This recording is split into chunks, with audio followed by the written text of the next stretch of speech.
এবিভিপিৰ উজ্জ্বল প্ৰতিবাদ। গোৱালপাৰা মহাবিদ্যালয়ৰ ছাত্ৰী এগৰাকী NSUৰ সদস্যৰ নিৰ্যাতন কৰাৰ অভিযোগত বৰপেটা ৰাজ্যত এবিভিপিৰ উজ্জ্বল প্ৰতিবাদ।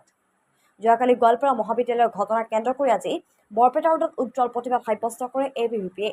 গোৱালপাৰা মহাবিদ্যালয়ৰ নৱাগত আদৰণি সভাত চলি থকা NSUৰ সদস্যৰ ছাত্ৰী এগৰাকীক নিৰ্যাতন চলোৱাৰ অভিযোগত আজি বৰপেটা ৰোডত এবিভিপিয়ে প্ৰতিবাদ সাব্যস্ত কৰে। NSUৰ সদস্যক কৰায়ত্ব কৰি ফাঁচি দিব লাগে বুলি প্ৰতিবাদ সাব্যস্ত কৰে আৰু NSUৱে ভাৰত তথা অসমৰ পৰা নিষিদ্ধ কৰাৰ দাবী জনাই এবিভিপি বৰপেটা ৰোডৰ সদস্যসকলে।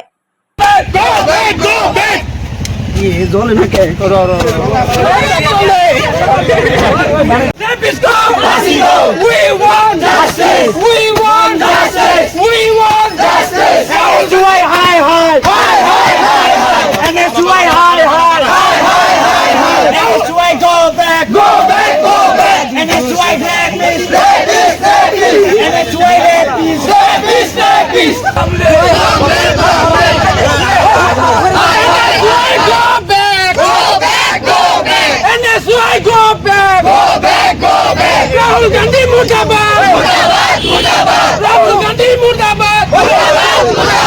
Dosi ko pasi do! Pasi do! Pasi do! Dosi ko pasi do! Pasi do! Pasi do! Dosi ko pasi do! Pasi do! Pasi do! NSUI go back! Go back! Go back! NSUI rapist! Rapist! Rapist! Congress Murdabad! Murdabad! Murdabad! Rahul Gandhi Murdabad! Murdabad! Murdabad! NSUI rapist! Rapist! Rapist! Pasido, pasido, pasido, pasido, pasido, pasido, pasido, pasido. We want justice. We want justice. We want justice. We want justice. We want justice.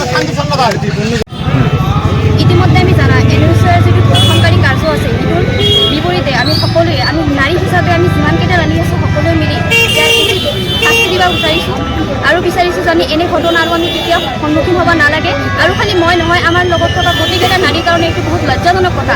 আমি আৰু আশা কৰিছোঁ যে এনে ঘটনা আৰু কেতিয়াও আমাৰ সন্মুখীন হ'ব নালাগে। খালি মই বুলি নহয় মোৰ ভণ্টি যি আৰু যিমান আছে মোৰ দাদা বাইদেউ সকলে আশা কৰিছোঁ সকলোৱে মিলি এই কাৰ্যত সিদ্ধ কৰাৰ চেষ্টা কৰিব আৰু NSUৰ যিটো নাম আছে সেইটো বদলাই সলনি কৰি আমি নাৰী শোষণ ইউনিয়ন অফ ইণ্ডিয়া দিব লাগে। যদি প্ৰকৃত কাৰ্য NSUই যায় তেনেহ'লে আমি NSUই ধৰ্ষণ কৰক এই নামটো আমি দিব খুজিছোঁ।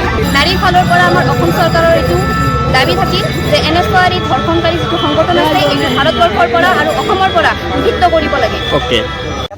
যোৱাকালি অৰ্থাৎ 11 ছেপ্টেম্বৰ তাৰিখে গোৱালপাৰাত NSUৰ নেতাসকল NSUৰ কংগ্ৰেছৰ যিখন ছাত্ৰ সংগঠন NSUই তেওঁলোকৰ নেতাসকল আৰু সেই কলেজৰ ছাত্ৰ একতা সভাৰ সভাপতি আৰু সম্পাদকসকলে মিলি আমাৰ ভণ্টিক এটা বন্ধ কোঠাৰ ভিতৰত কলেজ চলি থকা অৰ্থাৎ ফ্ৰেছাৰ চলি আছিল সেই কলেজত কোঠাত বন্ধ কৰি তেওঁক যি বৰ্বৰতাৰে নিৰ্যাতন চলাইছে যি ধৰ্ষণ কৰাৰ এটা অপপ্ৰচেষ্টা চলাইছিল সেই ক্ষেত্ৰত আমি অখিল ভাৰতীয় বিদ্যাৰ্থী পৰিষদ বৰপেটা ঢাকাই ইয়াৰ তীব্ৰতাৰে গৰিহণা জনাইছে।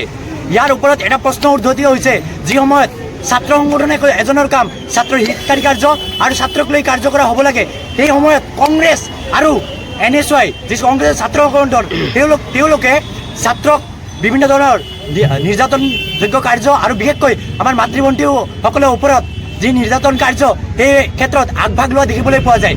ৰাহুল গান্ধী যিজন বিৰোধী পক্ষৰ অধ্যক্ষ তেওঁলোকে বিভিন্ন সময়ত নাৰীৰ যিজন সপক্ষে বহুত কথা ক'বলৈ দেখা যায় কিন্তু এই নেতাৰ ছাত্ৰ সংগঠনে নাৰী বিৰোধী কাৰ্যত বা নাৰীৰ ধৰ্ষণ কাৰ্যত আগভাগ কিয় লয়? মই ৰাণা চৌধুৰী অখিল ভাৰতীয় বিদ্যাৰ্থী পৰিষদ সম্পাদকে আজি আপোনালোকৰ জৰিয়তে NSUৰ কিছুমান গুণ্ডা নেতাক মই সকীয়াই দিব বিচাৰিছোঁ যে তেওঁলোকে আমাৰ মাতৃভণ্টীক ধৰ্ষণ কৰাৰ কথাটো বাদে দিয়ক।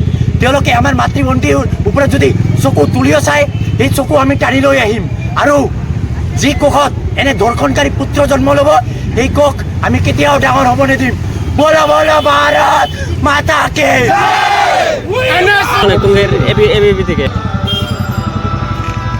নমস্কাৰ। আমাৰ যিখিনি জনোৱা হ'ব লাগে হৈছে কিন্তু মই ভাবোঁ এজন গণতান্ত্ৰিক ৰাষ্ট্ৰত যেতিয়া নিজৰ ভণ্টিক লৈ কথা আহিব তেতিয়া কোনো প্ৰশাসনক জনোৱাৰ কথা আগতে আমাৰ ভণ্টিৰ কথা ভাবিব লাগিব। তেথেনো যদি আমি প্ৰশাসনলৈ পৰি থাকোঁ তেনেহ'লে আমি ভণ্টিসকলে ন্যায় কেতিয়াও নাপাওঁ। আমি সকলোৱে জ্ঞাত যে ভাৰতীয় সাংবিধানিক ব্যৱস্থাত প্ৰত্যেক দিনে বহু ধৰ্ষণ কাৰ্য চলি থাকে আৰু এই ধৰ্ষণ কাৰ্যৰ যিটো ন্যায় সেইটো আমি পাবলৈ সক্ষম নহওঁ। এই ক্ষেত্ৰতো যদি আমি প্ৰশাসনৰ কাষ চাকিব লাগে সেয়া আমি যোগ্য বুলি নাভাবোঁ। আমি আমাৰ পক্ষত ছাত্ৰ সমাজে যিখিনি কাৰ্য কৰিব লাগে আমি কৰিম, তাৰপিছত প্ৰশাসনীয় ব্যৱস্থা দেখা যাব।